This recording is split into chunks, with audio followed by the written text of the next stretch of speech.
Perivasharanam, Hari Om, Shri Gurubhyo Namaha. Exploring divinity with stories. I hope that you're all listening to the lovely stories, mythological stories that I've been publishing frequently. Today, do you all want to make any guess on what we are going to talk about? He is an incarnation of Lord Vishnu, and his famous temple is in Pandharpur in Maharashtra. Pundalik is one of his well-known devotee. Have you been able to guess? Should I give you any more clues? In this temple, Lord Krishna, his avatar, he stands on a brick with Rukmani Devi near him. Have you been able to guess right now? Yes, you're right.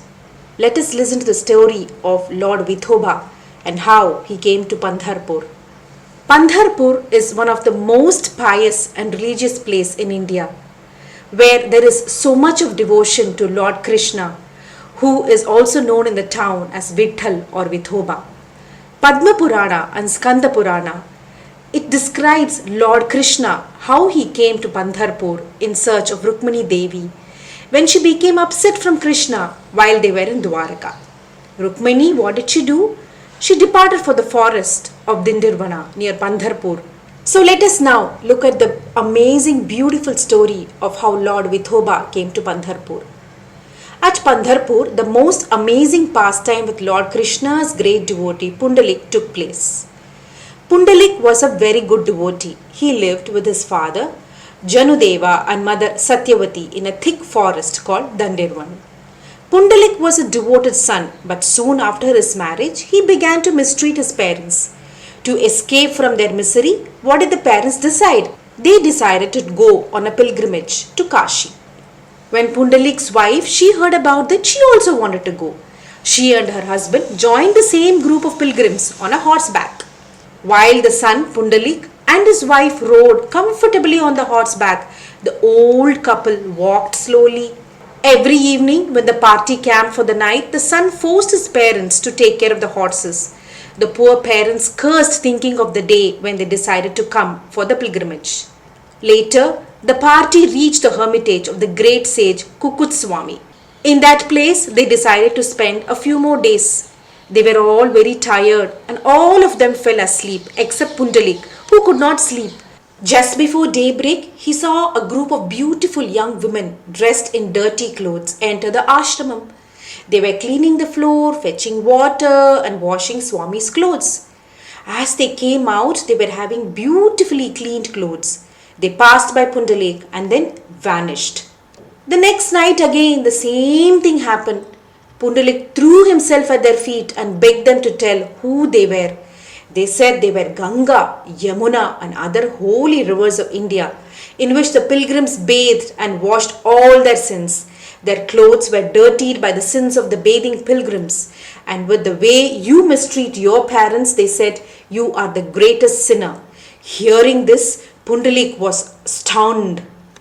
It brought a complete change in him, and he became the most devoted of sons to his parents. Now the parents rode the horses, while the son and his wife walked by their side. By their love and affection, the son and his wife urged the parents to give up the pilgrimage and return with them. Pleased with his devotion, Lord Vishnu, Sri Krishna, decided to bless Pundalik. So Vishnu, in the form of Sri Krishna, accompanied with Rukmani, came to Pundalik's home. But at that time, Pundalik was so busy attending to his parents. Though he knew Sri Krishna had come to see him, he refused to pay his respect to the god. He said he will complete the duty with his parents and then come.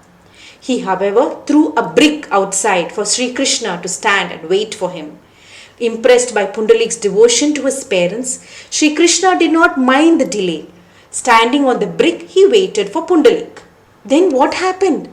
Pundalik came out and begged God's pardon.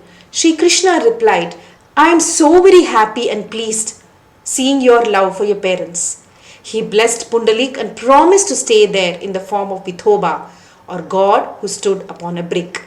An imposing, beautiful temple was built at the place where Sri Krishna and Pundalik had met. The Parabrahma, or the god of Pandharpur, is worshipped and lovingly called by his devotees with many names.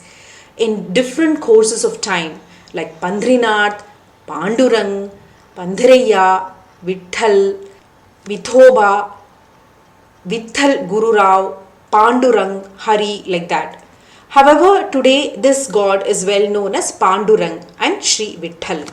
The V, that is the VI in Lord Vithoba's name, denotes knowledge and Thoba denotes shape. So, what does it mean? He is the shape of the ultimate knowledge or the idol of ultimate knowledge. Pandharpur is a holy place of Sri Vitthal and Sri Rukmani. It is also known as the southern Kashi of India and the Kuldevat of Maharashtra state. It is located at a distance of 72 kilometers by road from Solarpur district headquarters. Inside the temple stands Krishna's image on a brick. By his side stands the image of Rukmani. The temple covers a vast area and has a total of 6 gates. Pandharpur Mahatmyam, or the importance of Pandharpur. There are various scriptures which talk about the importance of Lord Vitthal. First, if you see in Padma Puran, which explains the significance of God Pandurang or Vitthal, it has 32 chapters. It says that it is a holy place and as holy as Kashi. Neeranarsingapur is as Prayag and Korti or Vishnupad is like Gaya. So the blessings of the pilgrimage of these 3 places could be gained by visiting Pandharpur. The second significant contribution about Panduranga Mahatmyam, it appears in Skanda Puranam. It has 12 chapters with 813 verses. What does it say? It says that this place is spiritually fruitful 3 times more than Pushkar, 6 times more than Kedarnath, 10 times more than Varnashi, and many more times than Sri Shaila. The third scripture which talks about Pandurang Mahatmyam, it appears in Vishnu Dharma Kathan chapter of Vishnu Puranam.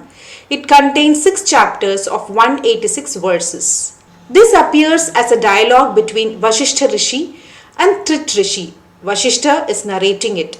This scripture narrates the story of Pundalik in details. This makes it very clear that Lord arrived here to meet Pundalik and blessed him immensely. So now did we understand the story of how Lord Vithoba came to Pandharpur? Children, what is the moral of the story? We all say right, and many of you must have heard Mata, Pita, Guru, Devam. So first of all, it is our parents who come and they are the most important relationships in our life. Parents are very important. They are like living God for any human being. So even before praying to the God or the Guru, first we'll have to offer our prostrations and our salutations and our namaskaram to our parents. Providing all kind of support and help, listening to them with discipline, following what they say, and always taking that guidance is very, very important. And as we grow and when we become adults and when we are independent, it is always important to remember that they are the ones who have brought us up in life. And therefore, we'll have to take care of them even before taking care of anything else in our life. So next week, I'll come back again with yet another wonderful story and a beautiful moral lying behind the story for all of us. Till then, goodbye and take care. Periva Sharanam.